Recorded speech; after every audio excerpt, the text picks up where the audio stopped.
Bom dia ou boa tarde, pessoal! Hoje é quarta-feira, dia 27, e vamos para mais uma aula de matemática. Assista ao vídeo para responder as atividades lá no final, tá bom?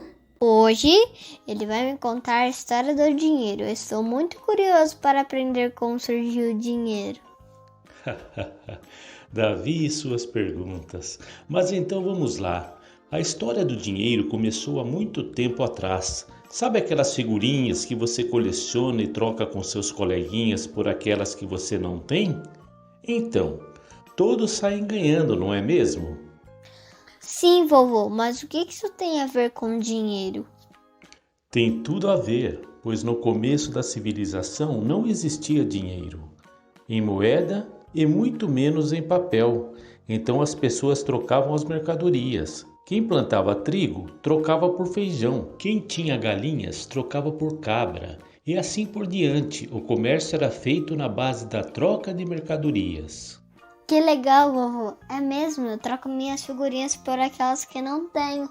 E meus amigos também. Assim conseguimos figurinhas diferentes para a nossa coleção. Mas e depois? Quando é que apareceu o dinheiro? A primeira moeda surgiu há cerca de 2.700 anos. Já pensou? Muito tempo atrás. E foi criada por um rei chamado Dário, do reino da Lídia, na Ásia Menor. E assim o seu uso chegou na Grécia Antiga e depois por toda a área do Mediterrâneo. Nossa, vovô, que interessante. Estou ficando muito curioso. E como foi no Brasil? Interessante mesmo, meu neto, porque a primeira moeda no Brasil foi o açúcar. Já pensou? Ele passou a valer como dinheiro em 1614 e depois o fumo, o algodão e a madeira. Em ouro e prata, a primeira moeda brasileira surgiu em Pernambuco em 1645. Elas eram pequenas e quadradas. Obrigado, vovô. Gostei muito de conhecer a história do dinheiro. Amanhã eu vou trocar figurinhas com os meus colegas e contar para eles o que aprendi.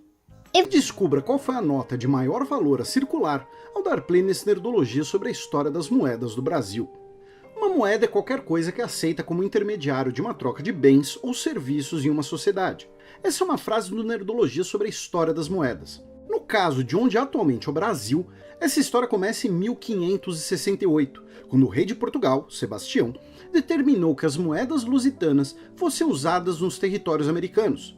Antes disso, não se tem muito registro de uso de moedas no território.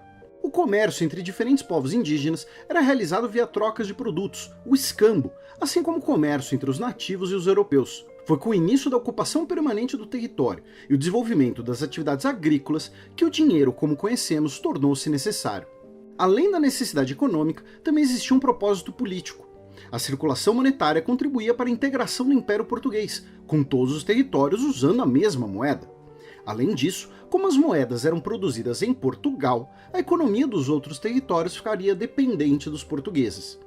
A primeira unidade monetária que circulou onde hoje é o Brasil foi o real, mesmo nome da atual moeda brasileira, que fez 25 anos em 2019.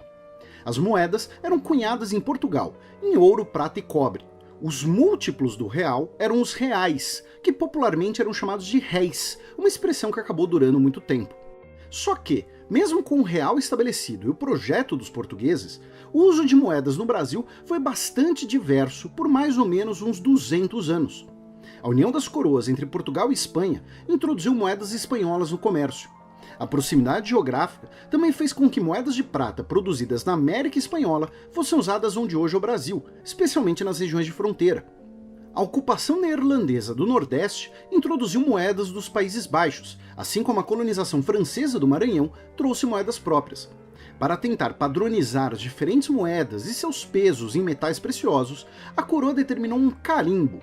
Além disso, não existia moeda suficiente para todo o comércio, e produtos como açúcar, cacau e algodão foram usados como meios de pagamento em diversas regiões e períodos. Pessoas que foram escravizadas na região da atual Angola usavam também o zimbo, uma concha, como meio de troca na região da Bahia. Inclusive, foram os neerlandeses os primeiros que cunharam moedas por aqui, em Pernambuco. Elas eram quadradas e tinham referência ao Brasil em sua gravação. Já em 1694, em Salvador, na Bahia, é fundada a primeira Casa da Moeda, com a função de cunhar as moedas provinciais, réis feitos para circular apenas na América, inicialmente feitas com o metal das moedas estrangeiras, que eram derretidas. A Casa da Moeda foi transferida para o Rio de Janeiro e para Pernambuco, antes de ficar de vez no Rio de Janeiro em 1702, mais perto da região das Minas Gerais. Como a região era a principal reserva de ouro do Império Português, nesse período a Casa da Moeda brasileira cunhava dois tipos de moeda: o nacional forte, para circulação em Portugal, e o provincial fraco, para circular na colônia. As moedas mais valiosas eram chamadas de escudos, termo que mais tarde foi usado para nomear a moeda nacional de Portugal. Outras expressões, como cruzados, vinténs e patacões, também foram usados para apelidar outras moedas na história, mas a unidade monetária por todo esse tempo era o real, dividido em réis. Quanto menor e menos preciosa a moeda, menor era o seu valor em réis. Algumas das moedas desse período são das mais desejadas por colecionadores, incluindo uma série de moedas que foram as com maior peso em ouro que já circularam no mundo moderno. E durante o reinado de João V, em um lado da moeda tinha a coroa do reino, do outro a efígie do rei. Daí surgiu a expressão cara ou coroa. Foi no período das Minas Gerais que os primeiros papéis moedas circularam no Brasil, bilhetes resgatáveis que podiam ser trocados por ouro.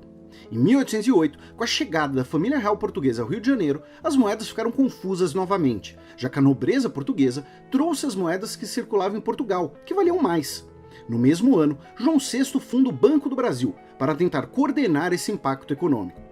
Com a independência, a única coisa que mudou foi o desenho da moeda, agora gravada com os símbolos do Brasil. O nome e os valores permaneceram. Mesma diferença entre uma moeda nacional e uma moeda regional, de menor valor.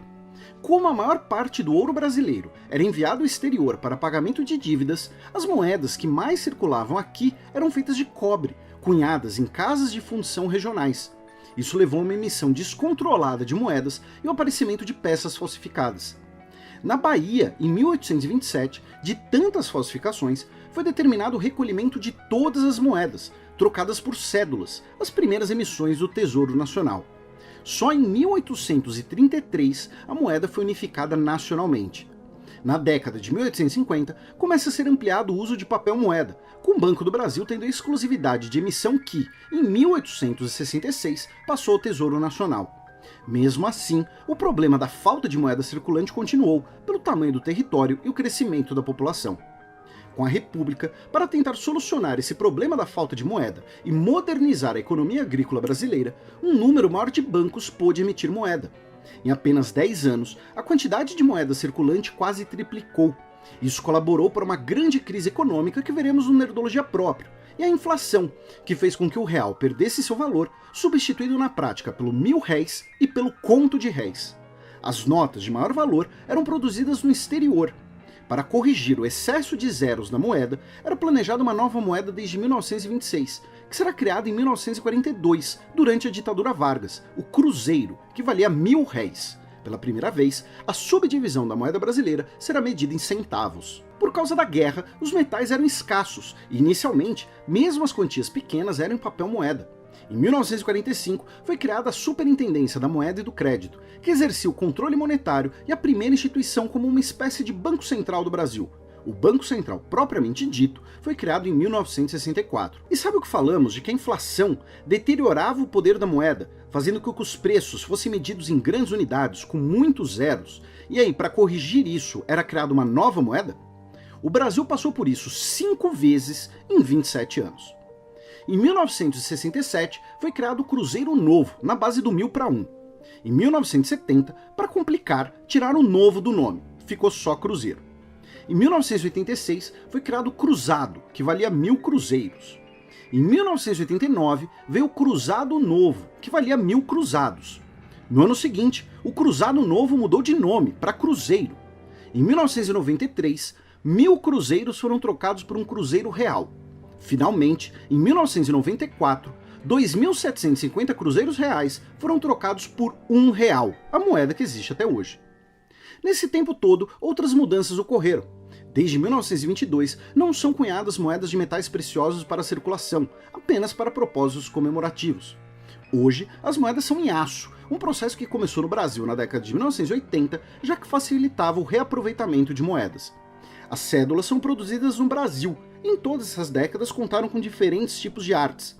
retratos de pessoas da história brasileira, ex-governantes, a representação da República, símbolos da natureza brasileira e retratos de artistas e cientistas.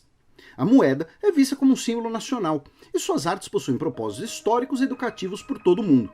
Em toda essa história, a cédula brasileira com maior valor nominal que circulou foi a com um retrato de Mário de Andrade, que valia R$500 mil de cruzeiros em 1993. Algo como R$244 hoje. Bom, turminha, agora após assistir ao vídeo, vocês vão responder, copie essas 8 perguntas no caderno e respondam. Todas elas está a resposta lá no vídeo que a gente acabou de assistir, ok?